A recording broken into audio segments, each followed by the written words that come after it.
Hello, Sports Talk fam, and welcome back to my channel. If you are new here, thank you very much for watching. We're all things sports recap, sports debate, sport opinions here. So in this video, from the title, we are doing my Week 15 NFL recap. That included comebacks, playoff contention, eliminations, and injuries. So let's get right into it. So of course, we're gonna start with New England Patriots and the Buffalo Bills. The Buffalo Bills had an epic comeback, or you can say the New England Patriots had an epic collapse on defense and offense. They had a 21-point lead on the Buffalo Bills, and then in the second half, after adjustments, the the Buffalo Bills just took over and went ahead and won the game. So by the Bills winning the game, they have now made it possible for them to come back and win the AFC East again, and the New England Patriots are not on easy street anymore. So now the division will be won in these next 3 weeks. So in the next 3 weeks, so the New England Patriots, their final 3 games are against the Baltimore Ravens, the New York Jets, and the Miami Dolphins.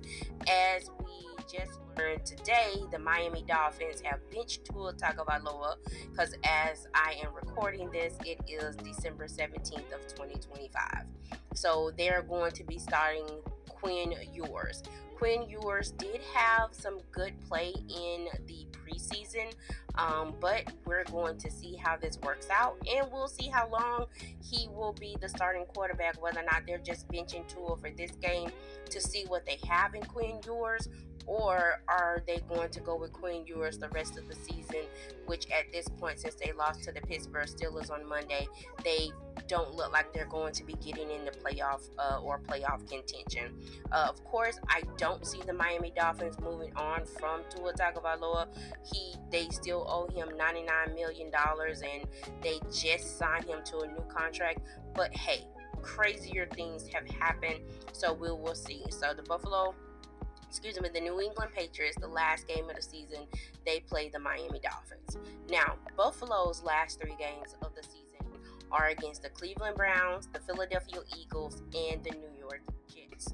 Now, I think as far as New England, being that they have to play Baltimore, the Jets, and the Dolphins, I think New England can go 2-1. The only game I'm looking at them that they may lose is the game that they play this Sunday against Baltimore. But Baltimore has been a shell of themselves this year, and with all of the weapons that they have, I picked them to win the Super Bowl. But at this point, I don't even know if they're going to even make the playoffs at this particular time. But we'll see. So I think New England is going to go 2-1 in those last 3 games, which gives them a chance still to win the AFC East.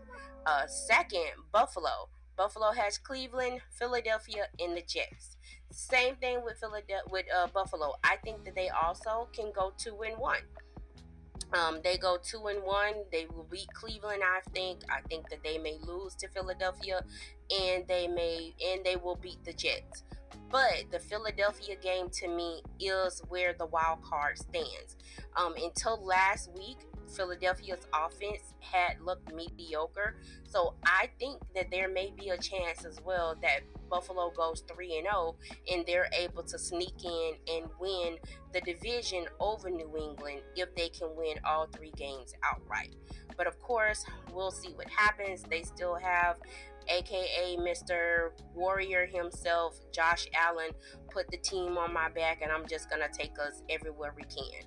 I do feel that if Josh Allen doesn't make it to the Super Bowl this year, this is the best path that he has at this time, that he may not get there. So that's just my take. That's just what I'm saying as a football fan itself. So next, let's talk about the Tampa Bay Buccaneers and the Carolina Panthers in the NFC South. So in the last 2 weeks, the New Orleans Saints has beaten both the Tampa Bay Buccaneers and the Carolina Panthers. So at this time, they are tied for the top spot in the NFC South.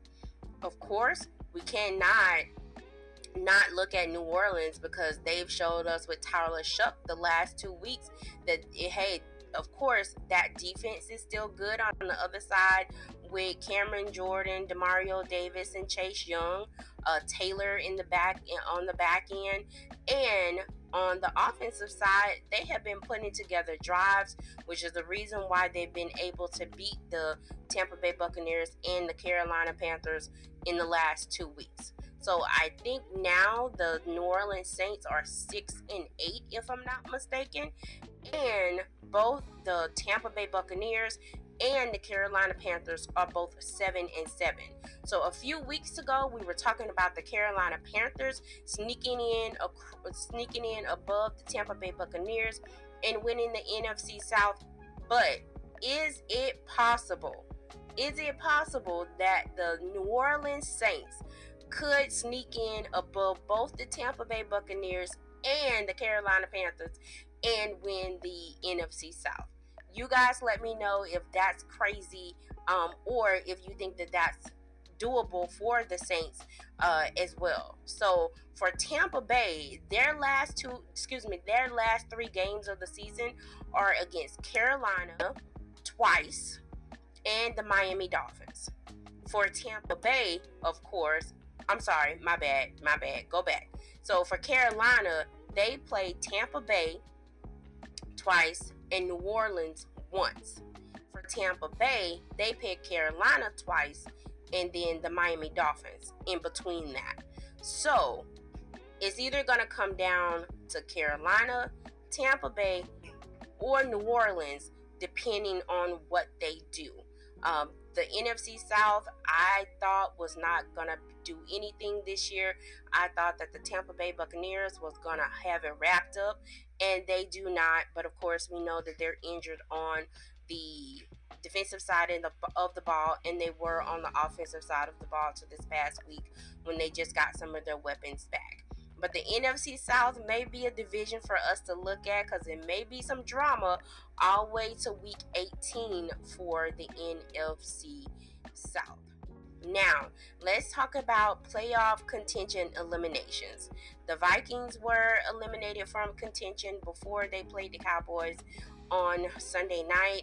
The Cowboys were eliminated from contention, and the Cowboys are my team, and I am completely and literally upset. I'm upset. There is no words to describe how mad I am at Matt Eberflus.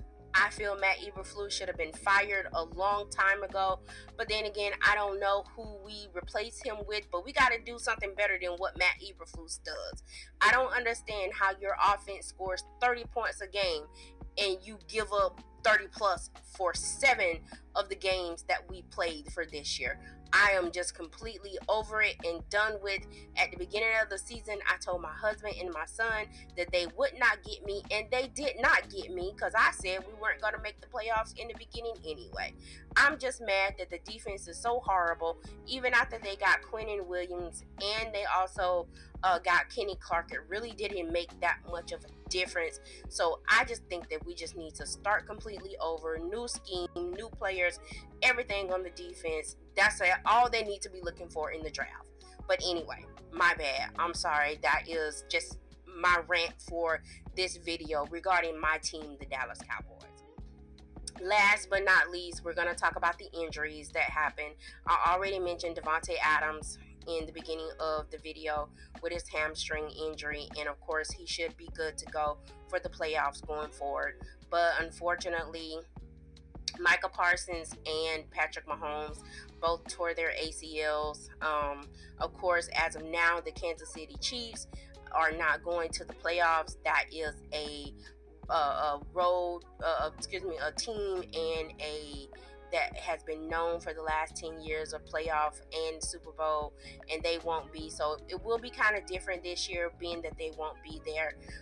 Michael Parsons, I feel so bad. Being that he was a Cowboy, I feel bad because I did like him. He was a great player, and still feel bad for the Packers because now the heartbeat of your defense is gone. The Packers is still a good team, but I don't know if they can make it to the Super Bowl without him. But of course, we'll see because they will be in the playoffs, so we'll see what happens. So it's just crazy. It's just a wild place out here when you play football. It's a contact sport, and it happens. And I hope and I wish them both a speedy recovery. So that is my recap for the week. I hope I didn't keep you guys too long. Let me know what you guys think was the biggest story from week 15. And let me know down in the comments what you think. Am I right? Who do you think is going to win the AFC division between the Bills and the Patriots?